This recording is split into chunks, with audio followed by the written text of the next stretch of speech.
Boxes are, in essence, designed to be opened. You put things in them and they stay there until you want them again. However, as people tend to do, boxes have also been used for nefarious things. People hide things that are never supposed to see the light of day in them. To assist in this task, locks have been employed to ward off any interlopers. Hiding hidden boxes works too, and if all else fails, a curse might be the seal you're looking for. Curiosity is also inherent in humans, so of course no forbidden box will stay forever closed. You try telling someone not to do something and see how long it takes them to do just that. Hello horror heads, and welcome back to the Scariest channel on YouTube, Top 5 Scary Videos. I'm your horror host Keegan Hughes, and today we're going to take a look at the top 5 scary boxes that should have never been opened. Probably goes without saying, of course they did get opened, but I believe that the worlds in which these boxes exist would be much better places had they remained very much shut. Before we get started, make sure to give this video a big thumbs up and subscribe for more containers and their lids. Perfect, let's begin. Kicking us off at number 5, we have Pandora's Box. Now, how could I possibly do a list like this without including the prototypical box that should never have been opened? There's just no way. We've all heard some version of this story at some point, even if we don't quite know it. It's often used in allegories and metaphors and shows up as various MacGuffins in different movies, TV shows, and books. A magic lamp is a type of Pandora's Box. A cursed sword can be a Pandora's Box. The Philosopher's Stone might as well be counted as a Pandora's Box. But we're going to concern ourselves with the actual box today, or technically the urn.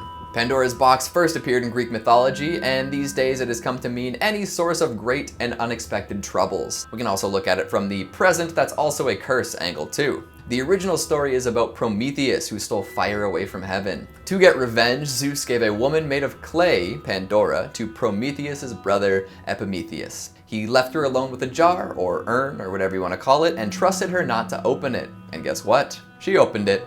Inside was sickness, death, and many other evils. By popping the top, Pandora released all of these unto the world, making everything worse for everyone. She did her best to close it up quickly, but by then it was too late. The only thing that remained was hope, which I suppose is a powerful message about the state of the world and what it means to be human, but imagine how good everything would be if she never opened it. Oh, Pandora.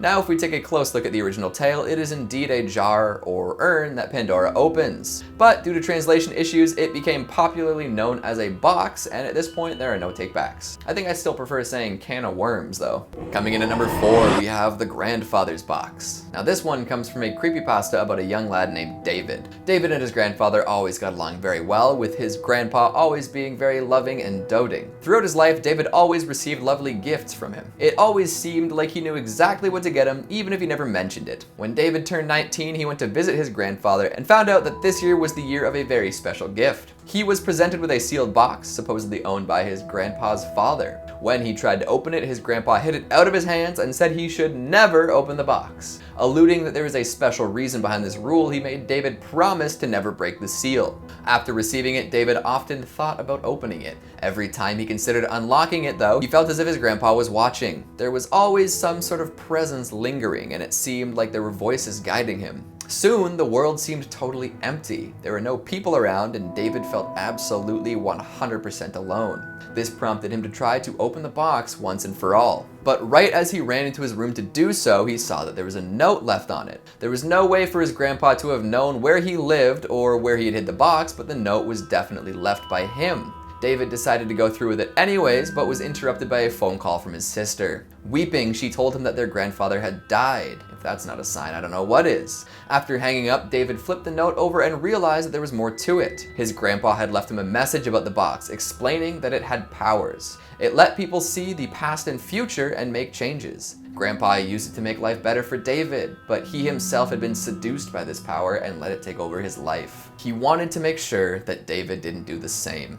The story is more bittersweet than scary, but it definitely highlights the power of boxes that should remain closed. Coming in at number 3, we have John Doe's box. Let's just get this out of the way. What's in the box?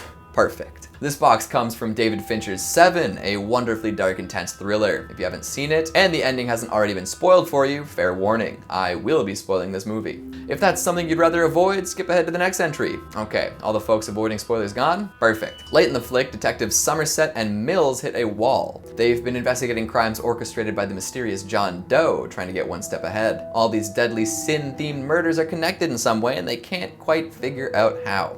Then, out of the blue, John Doe arrives at the scene, covered in unidentified blood. He offers to take the detectives to his last 2 victims, promising to confess if they follow his instructions to a T. And if they don't, he'll plead insanity, ruining everything. So the detectives follow his instructions and find themselves in the middle of a desert. A driver brings a box out, prompting Doe to taunt Mills about his wife. Doe says he was jealous of the life he and his wife had led, and therefore his sin was envy. Envy that caused him to kill Mills' wife. As it turns out, Tracy's head is in the box, and she was pregnant, and Mills is none too happy about it. He shoots Doe, and in doing so, embodies the final sin, wrath. Coming in at number 2, we've got the Dybbuk Box. More movie spoilers coming your way, this time from the 2012 horror flick Possession. You clear? Cool. A Dybbuk Box is one that contains a powerful spirit, often as powerful as a devil. These spirits possess the boxes and wait for a host to open it. Once open, the spirits then attempt to fully possess the unfortunate folk, eventually completely taking over their lives. The box in Possession contains the spirit of Abizu, the taker of children. Originally in the possession of some unfortunate woman, Abizu gravely injures her before she can destroy the box. It's then sold at a yard sale and comes into the possession of young Emily. At first, Emily can't open the box. Confused, she puts it aside and heads to bed. Soon though, whispering can be heard from the container, and Emily heads over to check it out. Now it's openable and reveals a tooth, a dead moth, a wooden figure, and a ring. Putting on this ring changes Emily's behavior and seals her fate. She becomes desperately protective of the box, attacking those who might try to take it from her. Abizu manages to convince her that she's special and that everyone else just wants to hurt her. Eventually, through exorcism, Abizu is removed from Emily, but makes it back to the box. But this does not stop her. She's always looking for one more person to torment. And finally, at number 1, we have the Puzzle Box. Also known as the Lament configuration, this mystical magical box appears in stories by and inspired by Clive Barker. The most famous is probably Le Marchand's box, which often shows up in the Hellraiser series. This mechanical device acts as a door or a key to a door to another dimension or plane of existence. By solving this puzzle, one can create a bridge between worlds. Otherworldly beings can travel in either direction across this schism, and they often appear demonic to humans. Cenobites are a perfect example of this. It's a topic of much debate whether these puzzle boxes open portals to hell or just to some other dimension of endless pain and suffering. Either way, it's bad news.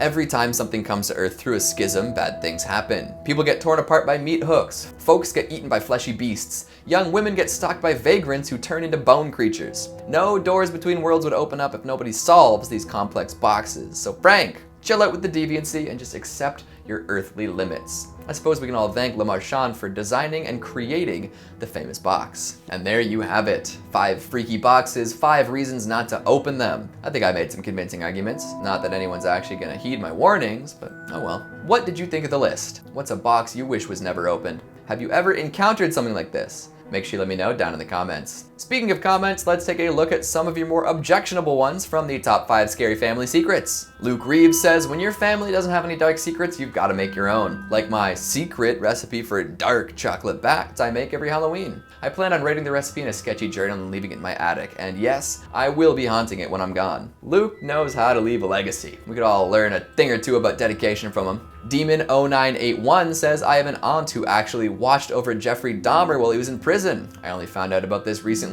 Do you know why they kept it from me so long? Or was it just a footnote in a much cooler story of your aunt's? The Unituber says, the attic? Ugh. All decent families know that murder should only take place in the basement. Right? The noise is reduced a lot more and there's usually way better drainage. I mean, I don't know anything about murders. I'm just a guy with a camera. Han Don says, how did you find out the attic-dwelling father killers goes well with the TMNT tune? Cause it really does. As I wrote it, I just felt the rhythm right in my bones. Attic-dwelling father killers. Lisa Rowe and Major Muffins both say, just wow. I don't know if you guys plan to make these comments right beside each other, but good work. Proud of you. And that's all the time we have for today. Before I drive my car down a desolate road near a French veterinary school, make sure to give this video a big thumbs up and subscribe for more terrifying Tupperware. Thanks for watching, and I'll see you next time.